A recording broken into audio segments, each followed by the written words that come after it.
Hi students, today let's discuss regarding infection control in critical care unit. Nosocomial infections are ones that develop during hospitalization and are not present at the time of admission to the hospital. So nosocomial infection it is otherwise called as HAI, isn't it? Hospital acquired infection. Okay, both are same. So nosocomial infections means this is type of the infections that can develop during the hospitalization period. So it can be resulted in the if you are providing care without following any aseptic procedures, nosocomial infections can be happened. Then, critically ill patients requiring CCU care are at a higher risk for getting nosocomial infections in comparison with other patients in the general ward for the following reasons. എപ്പോഴും ഒരു ഹോസ്പിറ്റലിൽ വാർഡിൽ കിടക്കുന്ന രോഗികളിലും കൂടുതൽ infection കിട്ടാൻ സാധ്യതയുള്ളത് isolate രോഗികൾ തന്നെയായിരിക്കും. ഓക്കെ, അതിന്റെ റീസൺസ് ആണ് പറയുന്നത്. First is they often have underlying conditions or diseases that compromise their host defences.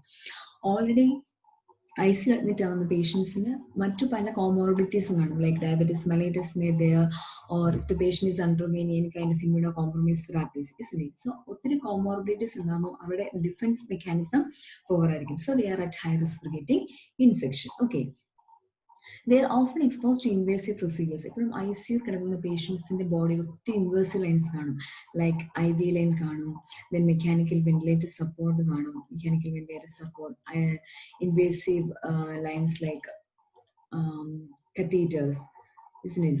Urinary catheters, arterial line, etc. So these all lines will be having a source of microorganisms. Okay, so അങ്ങനെ പേഷ്യൻസിന് infection വരും. ഇപ്പം നമ്മൾ protocol follow ചെയ്തിട്ടല്ലേ invasive lines ഒന്നും care ചെയ്യുന്നതെങ്കിൽ തീർച്ചയായിട്ടും micro organisms ഈ invasive ലൈനിലൂടെ വന്നിട്ട് ഇൻഫെക്ഷൻസ് വരും. They are often close to their highly susceptible or infected patients. എപ്പോഴും ഐസിയിൽ അഡ്മിറ്റ് ആവുന്ന പേഷ്യന്റിന്റെ തൊട്ടപ്പുറത്തെ ബെഡിൽ കിടക്കുന്ന പേഷ്യന്റും എന്തായിരിക്കും? ഇൻഫെഷ്യസ് പേഷ്യന്റ് ആയിരിക്കും അല്ലേ? സോ അങ്ങനെയും നമുക്ക് ട്രാൻസ്മിഷൻ ഉണ്ടാവാൻ സാധ്യതയുണ്ട്. കാരണം ജനറൽ വാർഡ് എന്ന് പറയുമ്പോൾ അവിടെ കിടക്കുന്ന രോഗികളുടെ കണ്ടീഷൻസ് എന്ന് പറയുന്നത് ഒത്തിരി കോംപ്ലിക്കേറ്റഡ് കേസസ് അല്ല. പക്ഷെ എപ്പോഴും ICU എന്ന് പറയുന്നത് ഈവൻ 2 ബെഡ് അടുത്താണെങ്കിലും അത് വെന്റിലേറ്റർ പേഷ്യൻസ് ആയിരിക്കും. So they are at high risk for getting infection. Then CCUs often become the reservoirs of antibiotic-resistant microorganisms. എപ്പോഴും ICU എന്ന് പറയുന്നത് അവിടെ എപ്പോഴും ആന്റിബയോട്ടിക് റെസിസ്റ്റന്റ് മൈക്രോ ഓർഗാനിസംസ് കാണും. അത് അവിടെ ഉപയോഗിക്കുന്ന ഇൻവേസീവ് ലൈൻസിലായിക്കോട്ടെ അല്ലെങ്കിൽ ഫ്ലോറിലായിക്കോട്ടെ യൂസ് ചെയ്യുന്ന എക്യുപ്മെന്റ്സിലായിക്കോട്ടെ എപ്പോഴും ഒരു മൈക്രോ ഓർഗാനിസം പ്രസൻസ് അവിടെ കാണും. സോ അതിനെ നമ്മൾ പ്രിവെന്റ് ചെയ്ത് നിർത്തുക എന്നുള്ളതാണ് നമ്മളുടെ ഏറ്റവും വലിയൊരു വെല്ലുവിളി എന്ന് പറയുന്നത്. Okay, most of these patients have poor nutritional status and covered by heavy antibiotic usage. Thereby resistance to infection is reduced. അവരെപ്പോഴും ആന്റിബയോട്ടിക് തെറാപ്പീസിലായിരിക്കും. സോ ആന്റിബയോട്ടിക് തെറാപ്പീസ് കൊടുക്കും പ്രൊലോങ് പീരീഡ് ഓഫ് ടൈമിൽ വരുമ്പോൾ അവരുടെ റെസിസ്റ്റൻസ് പവർ അതുമായിട്ട് അഡ്ഹർ ചെയ്തു പോകും. സോ വീണ്ടും അവർക്ക് ഇൻഫെക്ഷൻസ് വരാനുള്ള ചാൻസ് കൂടുതലായിരിക്കും. ഓക്കെ, സോ ആ ആന്റിബയോട്ടിക് തെറാപ്പി വരുമ്പോൾ ഒരു പർട്ടിക്കുലർ ഗ്രൂപ്പ് ഓഫ് ഓർഗാനിസത്തോട് മാത്രമായിരിക്കും റെസിസ്റ്റന്റ് ആവും. അപ്പോൾ ബാക്കിയുള്ള വിർലൻസ് ഓർഗാനിസംസ് ആക്ടിവേറ്റ് ആവും. സോ അങ്ങനെ ഇൻഫെക്ഷൻസ് സ്പ്രെഡ് ആവാനുള്ള സാധ്യതയുണ്ട്. Then use of mechanical ventilator. ഇപ്പോൾ പേഷ്യന്റിന്റെ മെക്കാനിക്കൽ വെന്റിലേറ്റർ സപ്പോർട്ടിലാണെങ്കിൽ ഇൻവേസീവ് ലൈൻസ്, അതായത് എൻഡോട്രക്കിൽ ട്യൂബ് വഴി via ET2. Okay, endotracheal tube വഴി മൈക്രോ ഓർഗാനിസംസ് കയറാൻ ഇപ്പം നമ്മൾ സക്ഷൻ ചെയ്യുന്നു. Through suctioning, if you are not following ഇനി aseptic techniques while performing the suctioning, endotracheal suctioning, these infections can be transmitted to the entire body. Okay, the length of stay in CCU. As the length of stay in CCU becomes more, they are more prone to get infection. It directly proportional ആണ്. Length of stay and rate of infection is directly proportional. അതായത് length ICU admission എന്തുമാത്രം ദിവസം കൂടുന്നുണ്ടോ അതനുസരിച്ച് പേഷ്യന്റിന് risk വരാനുള്ള സാധ്യതയും infection risk വരാനുള്ള സാധ്യതയും കൂടുതലാണ്. Then the sources of infection, it includes wounds, അല്ലെ? എന്ത് തരത്തിലുള്ള വൂണ്ട് ആയിക്കോട്ടെ. ഇപ്പം സർജിക്കൽ ICU കിടക്കുന്ന പേഷ്യൻസ് ആണെങ്കിൽ സർജിക്കൽ വൂണ്ട്സ് ആണ്. ഓക്കെ, അതിൽ കൂടി നമുക്ക് SICU ആണ് expect ചെയ്യാവുന്നത്. Then involving catheters like urinary catheters,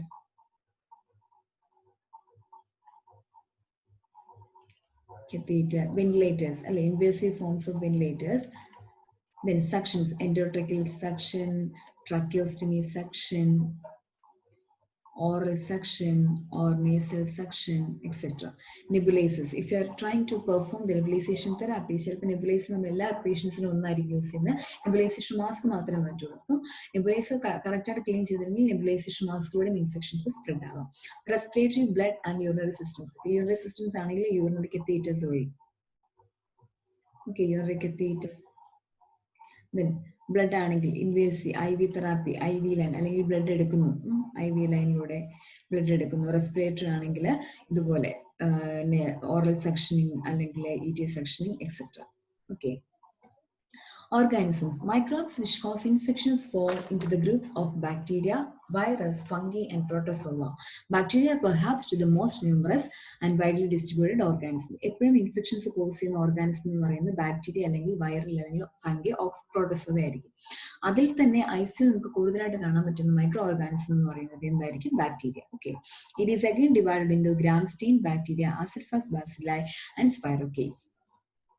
Then gram-stained bacteria is again divided into two groups, that is gram-positive bacteria and gram-negative bacteria. In gram-positive bacteria, it is again divided into Staphylococcus aureus, Staphylococcus epidermidis, Streptococcus. In that group, A beta hemolytic Streptococcus, Streptovirulence and Streptoneumoniae.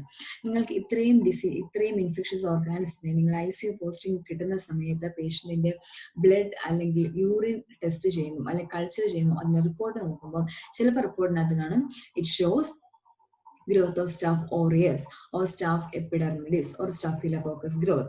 അത് യൂറിനകത്തായിക്കോട്ടെ, സ്പ്യൂട്ടത്തിനകത്തായിക്കോട്ടെ അല്ലെങ്കിൽ ബ്ലഡിനകത്തായിക്കോട്ടെ. അപ്പം ഈ organism വളരെ familiar ആവും once you will get posting in ICU. Okay, then gram-negative bacteria, Neisseria gonorrhoeae, Neisseria species like gonorrhea and meningitis, E. coli, Klebsiella, Pseudomonas aeruginosa. ഇതൊക്കെ ഭയങ്കര വിർലന്റ് ആയിട്ടുള്ള micro organisms ആണ്. വൺസ് ഇൻഫെക്ഷൻ കിട്ടിക്കഴിഞ്ഞാൽ it's A long period of time നമ്മൾ antibiotic therapy എടുത്തെങ്കിൽ മാത്രമേ ഈ type bacteria നമുക്ക് control ചെയ്യാനായിട്ട് സാധിക്കുകയുള്ളൂ. ഓക്കെ, അപ്പം ഇതൊക്കെ തീർച്ചയായിട്ടും യൂറിനകത്ത് നമുക്ക് കാണാൻ പറ്റുന്ന മൈക്രോ ഓർഗാനിസംസ് ആണ്. Okay. Then general recommendations for infection control in critical care unit. അപ്പോൾ ഇത്രയും നമ്മൾ മനസ്സിലാക്കി ഏതൊക്കെ രീതിയിലാണ് സോഴ്സസ് ഓഫ് ഇൻഫെക്ഷൻ എന്തൊക്കെയാണ്, ഏതൊക്കെ ബാക്ടീരിയാസ് ആണ് റെസ്പോൺസിബിൾ എന്ന് മനസ്സിലാക്കി. Next we can discuss regarding how we can prevent or the transmission of this kind of infectious organisms. First of all, the hand washing. It is very simple technique, but it has an important role in preventing the diseases.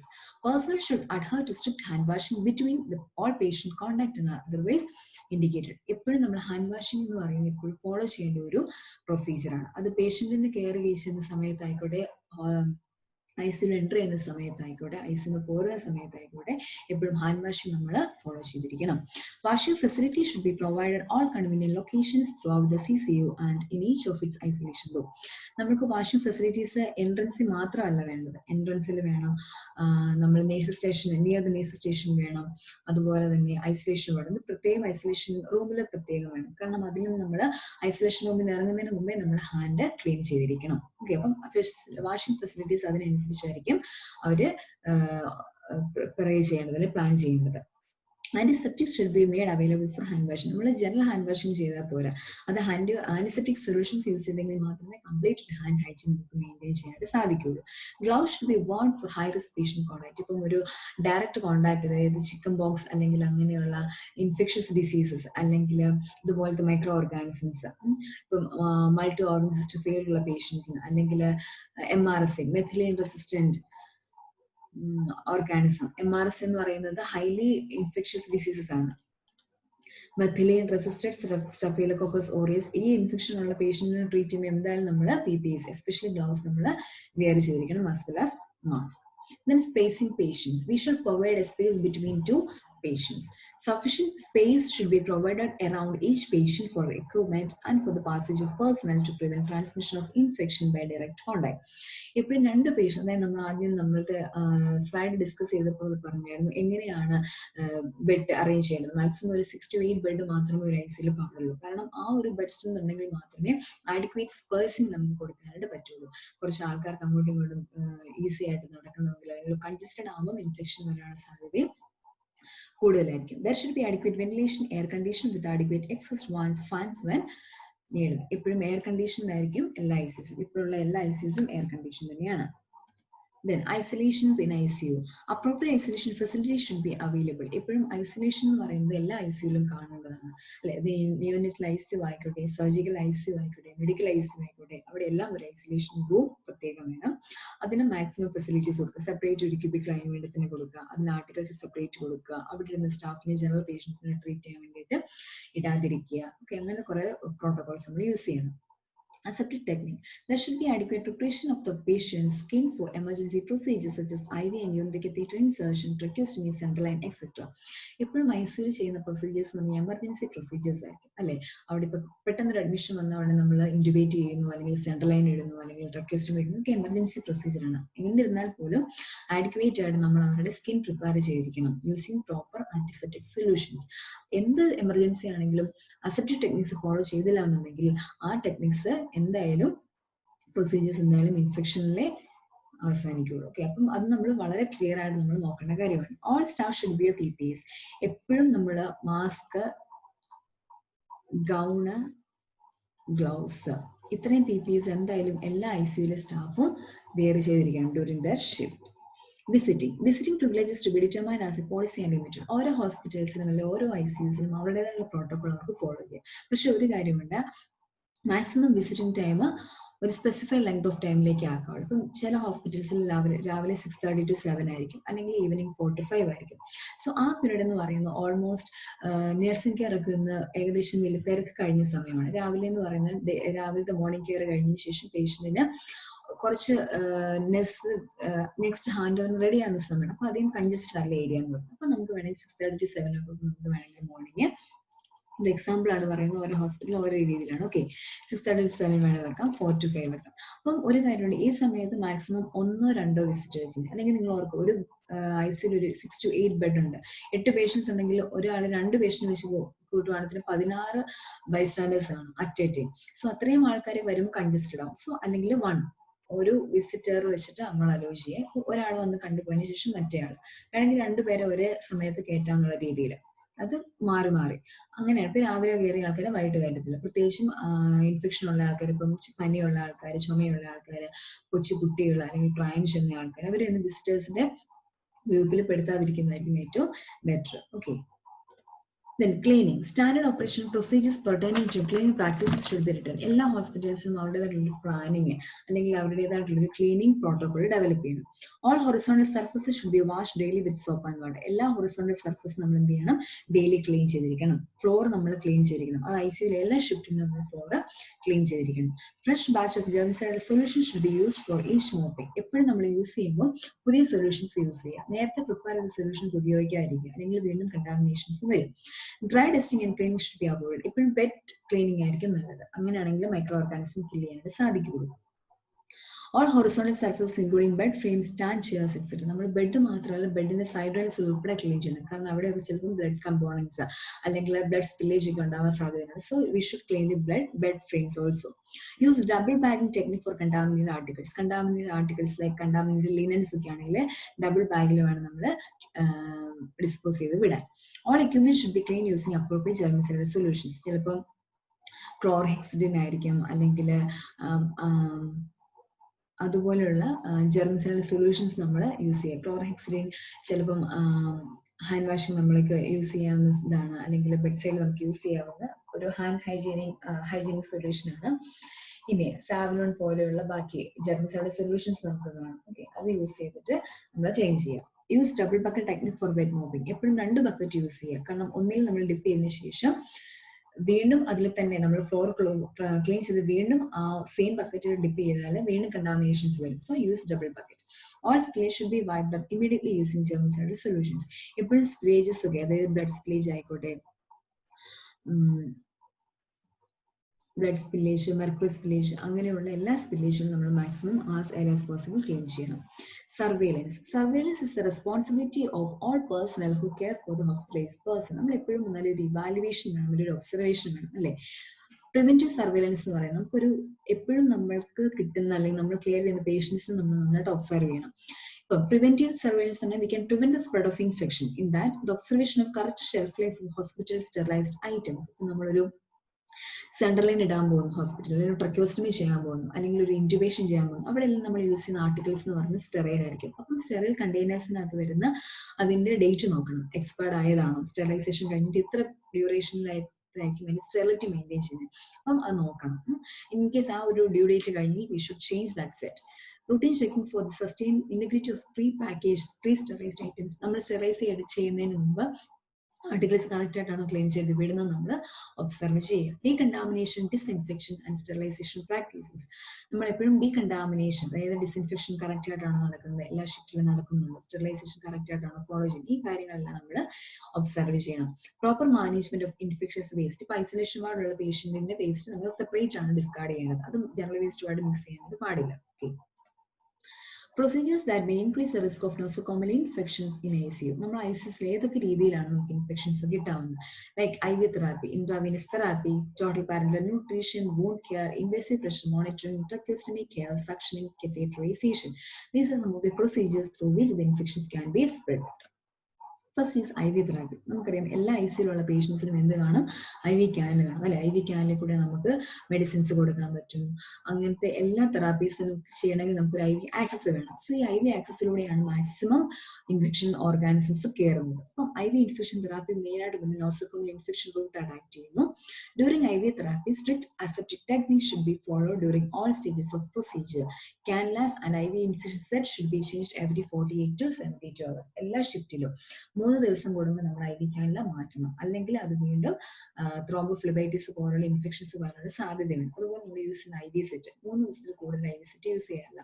ചില ICUs പ്രത്യേകിച്ച് നമ്മൾ cardiac surgery കഴിഞ്ഞ് CSICUലൊക്കെ, cardiac surgery ICUസിലൊക്കെ ആണെങ്കിൽ നമ്മൾ ഒരു ദിവസം മാത്രമേ IV set keep ചെയ്യാറുള്ളൂ. കാരണം അത് അത്രയും കോംപ്ലിക്കേറ്റഡ് ആയതുകൊണ്ട്, അല്ലെങ്കിൽ അത്രയും കെയർഫുൾ ആയിട്ട് മോണിറ്റർ ചെയ്യുന്നത് മാക്സിമം 1 day മാത്രമേ നമ്മൾ IV സെറ്റ് യൂസ് ചെയ്യുള്ളൂ.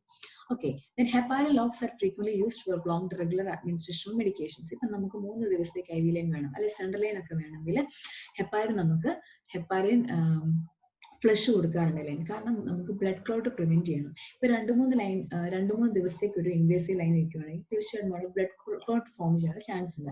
സോ ഹെപ്പാരിൻ എന്ന് പറയുന്നത് ഒരു ആന്റി കൊയാഗുലന്റ് ആണ്. അപ്പോൾ ബ്ലഡ് ക്ലോട്ട് പ്രിവെന്റ് ചെയ്യാൻ പറ്റും. So that it can prevent the spread of infection. Blood coagulate ചെയ്യുന്നതിനനുസരിച്ച് ഇൻഫെക്ഷൻസ് വരാനുള്ള സാധ്യതയുണ്ട്. Injection site should be thoroughly clean. നമ്മൾ എപ്പോഴും ഇഞ്ചക്ഷൻ കൊടുക്കുന്ന സൈറ്റ് നന്നായിട്ട് ക്ലീൻ ചെയ്ത്, ആ പോട്ട് നന്നായിട്ട് ക്ലീൻ ചെയ്തതിനു ശേഷം മാത്രമേ ഇഞ്ചക്ഷൻസ് കൊടുക്കാവൂ.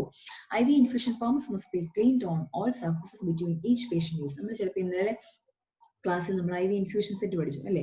അപ്പം ഒരു പേഷ്യന്റ് യൂസ് ചെയ്യുന്നത് തന്നെയായിരിക്കും വേറൊരു പേഷ്യന്റ് യൂസ് ചെയ്യുന്നത്. അപ്പൊ ICUയിൽ മാക്സിമം ഒരു 6-8 ഇൻഫ്യൂഷൻ സെറ്റ് മാക്സിമം കാണുള്ളൂ, ഇൻഫ്യൂഷൻ പമ്പ് കാണുള്ളൂ. അപ്പോൾ ഒരു പേഷ്യന്റ് നമ്മൾ യൂസ് ചെയ്തതിനു ശേഷം മറ്റൊരു പേഷ്യന്റ് ഉപയോഗിക്കുന്നതിന് മുമ്പ് തന്നെ അത് IV ഇൻഫ്യൂഷൻ പമ്പ്, അതിന്റെ ഫുൾ ട്യൂബിങ്സ് ഉൾപ്പെടെ നമ്മൾ ക്ലീൻ ചെയ്തിരിക്കണം. Then TPN, total parenteral nutrition, അത് നമ്മൾ IVയിലൂടെയാണ് നമ്മൾ പേഷ്യന്റ് കൊടുക്കുന്നത്. സോ അതിനെ ട്യൂബിംഗ് കാണും, അത് IV ലൈനോട്ട് കണക്ട് ചെയ്യണം. It is A therapeutic procedure whereby the total body nutritional and fluid requirements are supplied intravenously. Because of the presence of direct contact in the vascular system, there are potential complications of sepsis.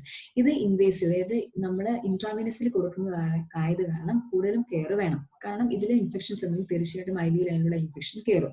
So practicing strict infection control measures at all stages of administration can reduce the risk of infection. അതുകൊണ്ട് ഇത് കണ്ടോ, ഇവിടെ gloves use ചെയ്തിട്ടാണ് ഇത് handle ചെയ്തിരിക്കുന്നത്. അപ്പോൾ ഇപ്പോൾ നമ്മൾ ഗ്ലൗസ് യൂസ് ചെയ്യുക, അതിനെ ട്യൂബിങ്സ് കണക്ട് ചെയ്യുമ്പോഴായിക്കോട്ടെ, അല്ലെങ്കിൽ ഇൻഫെക്ഷൻസ് വരും.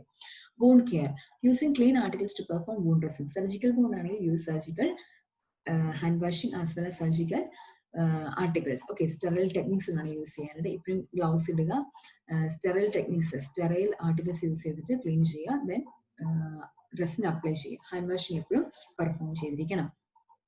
Invasive pressure monitoring, devices used to measure the certain physiological pressures may act as a source of infection. നമ്മൾ ICUയിൽ എപ്പോഴും ABP എന്ന് പറയുന്ന ഒരു വൈറ്റൽ പാരാമീറ്റർ നോക്കും, that is arterial blood BP. Okay, അത് കുറച്ചുകൂടി നോൺ ഇൻവേസീവ് BP മോണിറ്ററിങ്ങിനെങ്കിലും കുറച്ചുകൂടി നമുക്ക് റിലയബിൾ മെത്തേഡാണ്. ABP ഇതാണ് ആർട്ടീരിയൽ ലൈന്. ഇതുവഴി നമ്മളൊരു ട്രാൻസ്ഡ്യൂസർ ഇത് കണക്ട് ചെയ്തിട്ട് നമ്മൾ മോണിറ്ററിലേക്ക് കണക്ട് ചെയ്യുന്നു. ഇത് ആർട്ടീരിയൽ ലൈൻ ആണ്, ദിസ് ഇസ് ട്രാൻസ്ഡ്യൂസർ. അത് ആർട്ടീരിയൽ ലൈനിലേക്ക് കണക്ട് ചെയ്ത് മോണിറ്ററിലേക്ക് കണക്ട് ചെയ്യും. സോ ഓട്ടോമാറ്റിക്കലി ഈ മോണിറ്ററിൽ പേഷ്യന്റ് ആർട്ടീരിയൽസിലുള്ള ബ്ലഡ് പ്രഷറാണ് കാണാൻ പറ്റുന്നത്. ഓക്കെ, സോ ഇതിന്റെ ഒരു ഡിസഡ്വാൻറ്റേജ് എന്ന് പറഞ്ഞാൽ ഇതൊരു ഇൻവേസീവ് ലൈനാണ്. ഇവിടെ നമ്മൾ കത്തീറ്റർ ഇൻസേർട്ട് ചെയ്യും, ഒരു ബ്രേക്ക് ഇവിടെ ആക്കിയിട്ട് കത്തീറ്റർ ഇൻസേർട്ട് ചെയ്തിട്ടാണ് ട്രാൻസ്ഡ്യൂസർ വഴി കണക്ട് ചെയ്ത് ട്യൂബിങ്ങുമായിട്ട് കണക്ട് ചെയ്ത് മോണിറ്ററിലേക്ക് കണക്ട് ചെയ്യുന്നത്. സോ ഇൻ കേസ് നമ്മൾ ഈ ആർട്ടീരിയൽ ലൈൻ നമ്മൾ നന്നായിട്ട് കെയർ ചെയ്തില്ല എന്നുണ്ടെങ്കിൽ ഇതുവഴി എന്തായാലും ഇൻഫെക്ഷൻസ് ഉള്ളിലേക്ക് കയറാം. ഇതൊരു ഇൻവേസീവ് പ്രൊസീജിയർ ആയതുകൊണ്ട് ഇപ്പോൾ നമ്മൾ കെയർ ചെയ്തിരിക്കണം. ഇൻഫെക്ഷൻസ് വരുന്ന ഒന്നുകിൽ ട്രാൻസ്ഡ്യൂസർ ഇതിന്റെ കണ്ടാമിനേഷൻ ആയിട്ടുണ്ടെങ്കിൽ അപ്പോൾ നമ്മൾ ക്ലീൻ ചെയ്യുക, ട്രാൻസ്ഡ്യൂസർ നന്നായിട്ട് ക്ലീൻ ചെയ്യുക. ലോക്കൽ ഇൻഫെക്ഷൻ ഈ കത്തീറ്റിന്റെ സൈറ്റ് എപ്പോഴും ക്ലീൻ ചെയ്യുക. റീസ്റ്റെറിലൈസേഷൻ ഓഫ് ഡിസ്പോസിബിൾ ട്രാൻസ്ഡ്യൂസ് ഇത് ഭയങ്കര കോസ്റ്റ്ലി ആണ്. സോ നമ്മൾ ട്രാൻസ്ഡ്യൂസർ ചിലപ്പം സ്റ്റെറിലൈസേഷൻ വിടാറുണ്ട്. ഡിസ്പോസ് ചെയ്യാൻ പറ്റുന്ന ട്രാൻസ്ഡ്യൂസർ ആണെങ്കിൽ ചിലപ്പോൾ റീയൂസ് ചെയ്യാറുണ്ട്. സോ അങ്ങനെ വന്നാലും ഇൻഫെക്ഷൻസ് വരും. ട്രക്യോസ്റ്റമി നിങ്ങൾക്ക് എല്ലാവരെയും ട്രക്യോസ്റ്റമി കെയർ എങ്ങനെയാണ് ചെയ്യുന്നത്. സോ ട്രക്യോസ്റ്റമി എല്ലാ ഷിഫ്റ്റിലും നമ്മൾ ഒബ്സർവ് ചെയ്യണം. അത് സ്റ്റെറൈൽ ടെക്നിക്കിൽ വേണം ഫോളോ ചെയ്യാൻ. സ്റ്റെറൈൽ ഗ്ലൗസ് വേണം യൂസ് ചെയ്യാനായിട്ട്. സക്ഷനിങ് ആഡിക്വേറ്റ് ആയിട്ട് ചെയ്യുക. ഇന്നർ ക്യാനെല്ലാം ക്ലീൻ ചെയ്യുക. ക്ലീൻ ചെയ്തിട്ട് അതിലെ ക്രസ്റ്റ് കളഞ്ഞിട്ട് വേണം വീണ്ടും ഇൻസേർട്ട് ചെയ്യാനായിട്ട്. ഡിസ്പോസിബിൾ ഇന്നർ ക്യാനിലാണെങ്കിൽ കളയുക. Suctions can be performed either through the endotracheal tracheostomy or nasal or oral suctioning. Okay. Sterile saline solution should be used for tracheal lavage. എപ്പോഴും നമ്മൾ യൂസ് ചെയ്യുമ്പോൾ സ്റ്റെറൈൽ സൊല്യൂഷൻസ് ആയിരിക്കണം use ചെയ്യേണ്ടത്, അല്ലെങ്കിൽ infections വരും. Separate catheters should be used for tracheal, oral and nasal. ഒരിക്കലും ട്രക്കിൽ use ചെയ്യുന്ന കത്തീറ്റർ വെച്ച് നേസൽ സെക്ഷൻ ചെയ്യരുത്, ഇൻഫെക്ഷൻസ് വരും. Okay. Then suction bottle should be changed every 12 hours. എല്ലാ 12 മണിക്കൂർ കൂടുമ്പോൾ സക്ഷൻ ബോട്ടിൽ ചേഞ്ച് ചെയ്തിരിക്കണം. ഇൻ ബിറ്റ്വീൻ അതിനിടയ്ക്ക് സക്ഷൻ ബോട്ടിൽ ഫിൽ ആവുകയാണെങ്കിൽ നമ്മൾ ക്ലീൻ ചെയ്ത് മാറ്റണം. Suction bottle should be washed and resterilised before use. എപ്പോഴും നമ്മൾ ഈ റീയൂസ് ചെയ്യുന്നതിന് മുമ്പ് റീസ്റ്റെറിലൈസ് ചെയ്തിരുന്ന ഉറപ്പ് വരുത്തണം. Hand washing and strict aseptic techniques should be mandatory during procedures. നമ്മൾ എപ്പോഴും സക്ഷൻ ചെയ്യുന്നതിന് മുമ്പ് നമ്മുടെ കൈ ഹാൻഡ് വാഷ് ചെയ്തിരിക്കണം. We should wear the gloves also. Suction ചെയ്തതിനു ശേഷമാണെങ്കിൽ നമ്മൾ ഹാൻഡ് വാഷ് ചെയ്യണം. കാരണം ഒരു പേഷ്യന്റ് കെയർ ചെയ്തിട്ട് മറ്റൊരു പേഷ്യന്റിലേക്ക് പോവുകയാണ്. ഓക്കെ, അതിനു മുമ്പ് നമ്മൾക്ക് ഹാൻഡ് ഹൈജീനിക് ആയിരിക്കണം. Sterile gloves should be worn while suctioning. Then catheterization. Okay, aseptic technique should be followed while during catheterization. Catheterization എന്ന് പറയുന്നത് ഒരു ഇൻവേസീവ് ടെക്നിക് ആണ്. സോ നമ്മൾ മാക്സിമം സ്റ്റെറൈൽ ടെക്നിക്സ് വേണം യൂസ് ചെയ്യാൻ. The closed drainage system should be maintained all the times. എപ്പോഴും ഒരു closed drainage system. This is an example of a closed drainage. Okay, catheter ബാഗിലേക്ക് വരും, അതിനനുസരിച്ച് നമ്മൾ റിമൂവ് ചെയ്ത് കളയും. The distal end of the catheter and proximal end of the drainage tube are most common site. അതായത് distal end എന്ന് പറഞ്ഞാൽ കത്തീറ്ററിന്റെ ഇതും drainage tube connect ചെയ്യുന്ന ഈ ഒരു പോർഷൻ ആണ് ഹൈലി ഇൻഫെക്ഷ്യസ് എന്ന് പറയുന്നത്. കാരണം കൂടുതൽ നമ്മൾ കണക്ട് ചെയ്യുന്നത് നമ്മുടെ ഹാൻഡുമായിട്ട് കോൺടാക്ട് വരുന്ന ഈ ഏരിയാസ് ആണ്. അപ്പൊ നമ്മൾ ഈ ഒരു ഏരിയയിൽ ടച്ച് ചെയ്യുന്നതിന് മുമ്പ് നമ്മൾ എന്തായാലും ഗ്ലൗസ് വെയർ ചെയ്തിരിക്കണം. നന്നായിട്ട് ആ ഒരു ഭാഗം ക്ലീൻ ചെയ്യും വേണം, അല്ലെങ്കിൽ യൂറ്റ് ചെയ്താനുള്ള ചാൻസ് ഉണ്ട്. Okay. The nurse working in the CCU must be vigilant all the times about the risk of infections and practice simple rules of aseptic techniques to reduce the infection. നമ്മൾക്ക് simple ടെക്നിക്കാണ് infection control എന്ന് പറയുന്നത്. നമുക്ക് hand washing ചെയ്താൽ മതി, PP wear ചെയ്താൽ മതി, monitoring. This is very simple. പക്ഷെ ഇതിലേതെങ്കിലും ഒരു ആസ്പെക്ട് നമ്മൾ മിസ് ചെയ്താൽ അത് ലീഡ് ചെയ്യുന്ന കോംപ്ലിക്കേഷൻ എന്ന് പറയുന്നത് വളരെ വലുതായിരിക്കും. ഓക്കെ. സോ മാക്സിമം ഐസിയിൽ അഡ്മിറ്റ് ആവുന്ന പേഷ്യൻസ് അവരുടെ ക്രിട്ടിക്കൽ ഇൽനെസ്സിനെ പ്രിവെന്റ് ചെയ്യാൻ, അല്ലെങ്കിൽ ക്രിട്ടിക്കൽ ഇൽനെസ്സിനെ മാനേജ് ചെയ്യാണ്ടാണ് ഐസിയിൽ പേഷ്യന്റ് അഡ്മിറ്റ് ആവുന്നത്. സോ ഐസിയിൽ അഡ്മിറ്റ് ആവുന്നതനുസരിച്ച് കൂടുതലും ഇൻഫെക്ഷൻസ് അവരിലേക്ക് എത്തിക്കാതിരിക്കുക. മാക്സിമം അവരുടെ പ്രോബ്ലംസ് റിക്കവർ ആയി മാക്സിമം പെട്ടെന്ന് ഐസിയുന്ന് അവർ ഷിഫ്റ്റ് ആവാൻ മാക്സിമം നമുക്ക് ശ്രമിക്കണം. അല്ലെങ്കിൽ എന്ത് പറ്റും, വീണ്ടും ഇൻഫെക്ഷൻ കൂടി കുറച്ച് നാളും കൂടെ, ഇപ്പം ഒരു 2 ദിവസത്തേക്ക് അഡ്മിഷൻ ആവേണ്ട പേഷ്യന്റ് നോസോകോമൽ ഇൻഫെക്ഷൻ വന്ന് they may get hospital stay for more than 3 weeks. ചിലപ്പോൾ മാസങ്ങളോളം പേഷ്യന്റ് കിടക്കേണ്ടതായിട്ട് വരും. സോ ചെറിയൊരു അശ്രദ്ധ മതി വലിയൊരു കോംപ്ലിക്കേഷനിലേക്ക് പോകും. So as A nurse we have an important role in preventing the diseases. Okay, so we can maintain proper hand washing techniques, and we should carefully monitor the patient. At the earliest stage we can manage. Okay, infection start ചെയ്യുന്ന point തന്നെ മനസ്സിലാക്കിയാൽ infection നമുക്ക് prevent ചെയ്യാം from the spread. Okay, so wear the PPs while performing any form of critically or high risk procedures. We should perform hand washing techniques as well as to wear the personal protective equipments. Okay, I hope today's class effective ആണെന്ന് വിചാരിക്കുന്നു. Please go to the slides. So infection control വളരെ important ആയ ഒരു aspect ആണ് exam point of വ്യൂവിൽ മാത്രമല്ല, നിങ്ങൾ ഒരു പ്രാക്ടിക്കൽ ആസ്പെക്റ്റിൽ ഓക്കെ ക്രിട്ടിക്കൽ കെയറിൽ വർക്ക് ചെയ്യുന്ന ഒരു സമയത്ത് നമുക്ക് ഫോളോ ചെയ്യുന്ന കുറേ ആസ്പെക്ട് നമ്മൾ ഡിസ്കസ് ചെയ്തു. So please go through this notes. If you have any doubt you can contact me. Okay, thank you.